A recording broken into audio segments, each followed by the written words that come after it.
e falar o seguinte: como é que são os processos de mudança nas empresas? Existe uma pesquisa nos Estados Unidos, foi feita já há algum tempo, e ela pegou as 100 empresas que souberam fazer do seu processo de mudança uma coisa muito competente. Então, nos Estados Unidos as pesquisas são feitas de forma muito rigorosa. Então, escolheram as empresas de maior sucesso e os caras caíram dentro da empresa para ver o que eles tinham, qual era a mágica que eles faziam, né, para conseguir mudar, tá certo? E aí, nesse processo que eles fizeram, eles criaram uma teoria, uma técnica chamada exatamente gestão da mudança, que a gente é especialista, a gente estuda isso há muitos anos. E na realidade, a gestão da mudança, se a gente tivesse que resumir numa frase, a grande sacada da gestão da mudança é que existem milhões de ferramentas, milhões de métodos para você planejar a mudança do que a empresa faz. E existiam poucos métodos que endereçavam, que apontavam, que se cuidavam do comportamento das pessoas. Então, os grandes processos de fracasso falharam. Por quê? Porque eles esqueceram que tem um ser humano que decide se quer aderir àquilo ou não. Né? É claro que as pessoas pensavam que as pessoas tinham que ser motivadas, mas o cara não se dava conta de que ele precisava olhar o comportamento, eu tinha que atuar de maneira comportamental com aquele sujeito, não só motivar. Entender diferentes comportamentos. E nessa linha de entender diferentes comportamentos de diferentes pessoas, eles fizeram uma estatística que eu acho bem interessante. Quando você pensa em um processo de mudança, por exemplo, senso comum, você pensa, poxa, eu acho que metade vai estar a favor, né? 80% vai estar a favor, tem várias pessoas, né? Vai ter um cara lá, uns 10% que vão estar resistentes lá e tal. Esse é o senso comum, porque positivamente, a gente acha que as pessoas são do bem, e todas são do bem, né? Mas todas vão estar favoráveis à mudança. Exatamente, as coisas não é bem assim. Nós, seres humanos, antes a gente ver a estatística, nós temos uma resistência à mudança, seja no trabalho, seja em casa. Poxa, sei lá, a esposa muda a cadeira de posição, pô, estava acostumado naquele lugar, mas é para não. Então, você tem uma resistência a mudar, natural, intrínseca. Então, eles fizeram essa estatística e tem uma coisa interessante que surpreende quando você vê pela primeira vez. Primeiro, somente 20% das pessoas são favoráveis. Isso foi feito num escopo muito grande. Só 20%. Só 20% realmente são aquelas pessoas que, poxa, vamos lá, o que tem que mudar? Tem que trocar de terno, beleza. Poxa, eu tenho que trocar de lugar? Ótimo. Poxa, eu gosto. Então, só 20 pessoas. Por quê? Porque, em parte, porque é da natureza intrínseca, como eu disse, o ser humano tem uma certa resistência. Isso não quer dizer que o cara seja contra, uma certa resistência. Então tem 20% não, são caras mais libertos, mas vamos lá, o que precisa mudar? São caras mais dispostos a isso. Depois, 50%, aí vem 50% indeciso, aquele cara, pô, vai mudar, não vai, pô. Geralmente esses indecisos são aqueles que querem estar em cima do muro, é exatamente a expressão que eu usar, em cima do muro. São aqueles que querem estar inconscientemente do lado que vence. Esse negócio, pensa numa grande empresa, né? Pensa numa empresa de 1000 pessoas, né? Que a gente já assessorou. Os caras, pô, já vi esse negócio antes, eu acho que vou ver se esse negócio for dar certo, eu vou para o lado que está mudando. Se esse negócio der errado, eu fico do lado, porque, obviamente, todo o processo de mudança, ele tem um ciclo de encerramento que se apura quantos gols fez o que queria mudar e quantos gols fez o cara que não queria mudar. E tem um ganhador nesse negócio, não, Fla-Flu da vida. Então o cara quer estar do lado do time que venceu para ele. Agora eu sou Fluminense, agora eu sou Flamengo. Então o cara fica trocando, tá certo? Cada hora o cara... Então, esse cara é o cara que a gente tem que focar, mostrar para ele o seguinte: a mudança é inexorável. Quando a gente chega. É inexorável, a gente chega para dizer isso, a gente chega para ajudar a empresa a mudar, em todas as empresas, aqui incluso. Não tem jeito, não vão mudar. Não vão mudar. A rota é para mudar. Por quê? Porque é para o bem da empresa, né? E tem todas as motivações, as empresas fazem isso, né? Então isso é importante. Então, não fique preocupado de todos quererem estar aqui no verde. Não fique preocupado. Nós sabemos, eu sei, tem gente no verde, tem gente no amarelo, tem gente no vermelho que eu não mostrei ainda também. Não tem problema, não tem grilo. Eu geralmente digo para os vermelhos, só botar o vermelho, que são os 30%, eu digo o seguinte: eu só quero que os vermelhos, se puderem, não estou pedindo, se puderem me dizer que levantar a mão, eu agradeço. Eu já sei que o cara é resistente, a gente trabalha. A gente brinca dizendo o seguinte, que a conversão mais bonita que tem é converter o resistente em favorável. Fica um favorável, pô, espetacular. Porque o cara estava do outro lado, você converte o cara, ele fica melhor do que o indeciso muitas vezes. Muitas vezes não, quase todas as vezes. Então aqui, aí você tem dois tipos de resistente. Aquele resistente que é um resistente boca pequena, entendeu? Não fala muito, né? Não fala nada. E tem o cara de bazuca, que está ali, você levanta, pum, o cara atira no negócio, né? Então, o de bazuca eu até gosto, que eu vejo a bazuca, me proteja. Quando o cara trabalha mais escondido, aí que é mais... Mas todos os tipos, veja, não tem... Eu não estou fazendo nenhum julgamento de valor. Todos são partícipes da empresa, todos são colaboradores e todos serão tratados positivamente. Cada um com uma ferramenta diferente, tá certo? O cara vem com a baioneta, você, né, faz aquele negócio.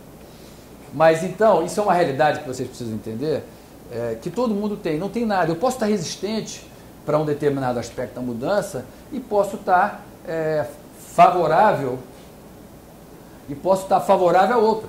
Faz parte. A gente não tem que sentir menos ou mais. E no fundo vai ser assim, né? A gente não vai botar uma plaquinha e dizer esse é resistente ou esse é favorável. Tem aspectos que você vai estar favorável e tem aspectos que você vai estar resistente. E cabe a nós aqui ajudá-los a entender esse comportamento e convergir tudo. A resistência pode ser um aspecto extremamente positivo. Eu cito uma história, geralmente, é o seguinte: existem algumas empresas multinacionais que selecionam os seus diretores pelo grau de antagonismo, ou seja, que ele vai ter com os outros diretores, pelo grau de diferença, pelo grau de discussão. Eles fizeram uma pesquisa e verificaram o seguinte, que esses diretores que concordam, todo mundo, tá ótimo, concorda todo mundo, então beleza, tá ótima a reunião, então beleza, né? Essas empresas crescem menos do que aquelas que discutem, pô, você tá errado, não sei o quê, pô, eu acho que isso tá... Então, essas empresas onde o conflito produtivo, evidente, né? Esse conflito produtivo existe, elas são muito mais rentáveis. Por quê? Porque você tem mais discussão, você tem mais justificação, então há um processo laborativo de repensar a empresa muito maior. Tá certo? Então é isso que a gente quer os resistentes, resistindo, perguntando, a gente quer os indecisos, menos indecisos, né, claro, se possível, decidir em que time está, né? E quer os favoráveis, claro, esses favoráveis a gente indiferenciação, tá claro? Então, é só para saber que o mundo não é de rosas, e a gente precisa, em alguns momentos, independentemente da resistência, nós vamos ter que dizer, olha, resistente, aguarda um pouquinho que a gente está com uma visão lá na frente você vai entender que a coisa é boa, e nós vamos seguir em frente, tá? Aí vamos falar agora de outro aspecto de mudanças, que essa também é uma outra pesquisa, é o seguinte, como é que a gente acha que a mudança acontece? Tem um senso comum, né? Então, geralmente, a expectativa nossa é que nós temos ótimas possibilidades de atingir nossos objetivos. Os processos de mudança geralmente são assim. A verdade da pesquisa diz que só 33% das empresas conseguem mudar. 33% das empresas. Tá certo? Então, você tem 67% das empresas, é muita coisa, que não consegue mudar como quer. Tá certo? Por vários motivos, não tem aqui, tá certo? Um deles, porque ela estabelece um processo de mudança que é inadequado. Tá certo? Um processo de mudança, a gente vai ver depois, que não tem os recursos que necessita ter para mudar.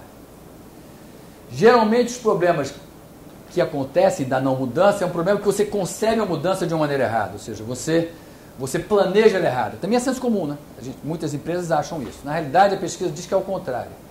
A concepção errada não é responsável por ela não conseguir mudar, é porque ela executa mal. A ideia até que é razoável.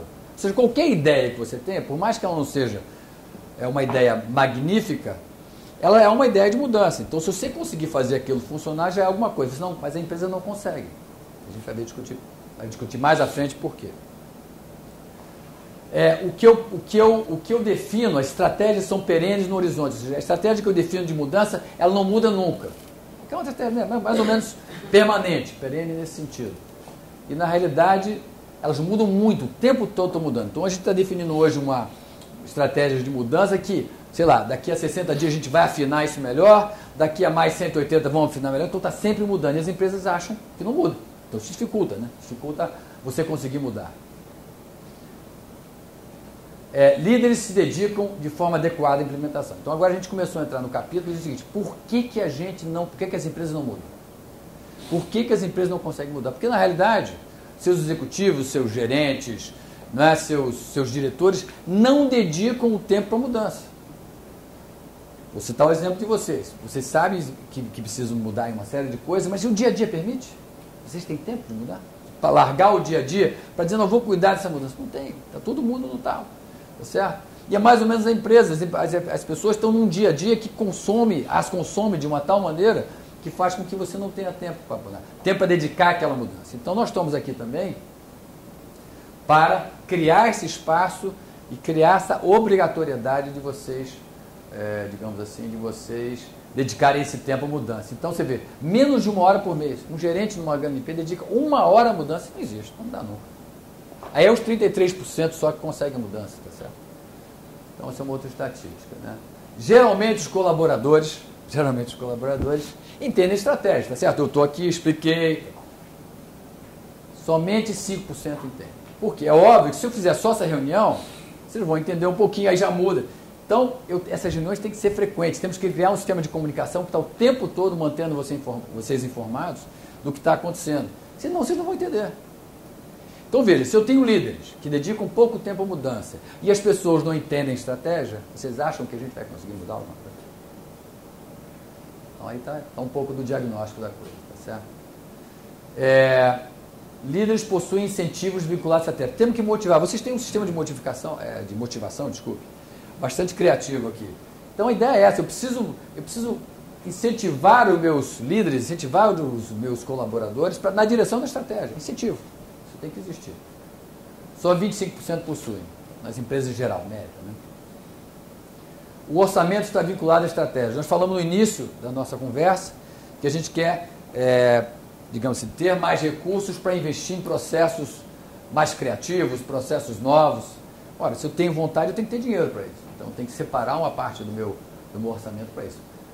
Somente 60% dos recursos estão associados à estratégia. É como se eu quisesse o seguinte, eu quero subir o Monte Everest, tá certo? Mas não aloquei o dinheiro todo para aquilo. Eu tenho só metade do dinheiro que eu preciso subir. Então, não vou subir, tá certo? Não vou subir. Vai faltar equipamento, vai faltar oxigênio. Eu, possivelmente, vou passar mal na subida, tá certo? E vou achar tudo menos que é o dinheiro que está faltando.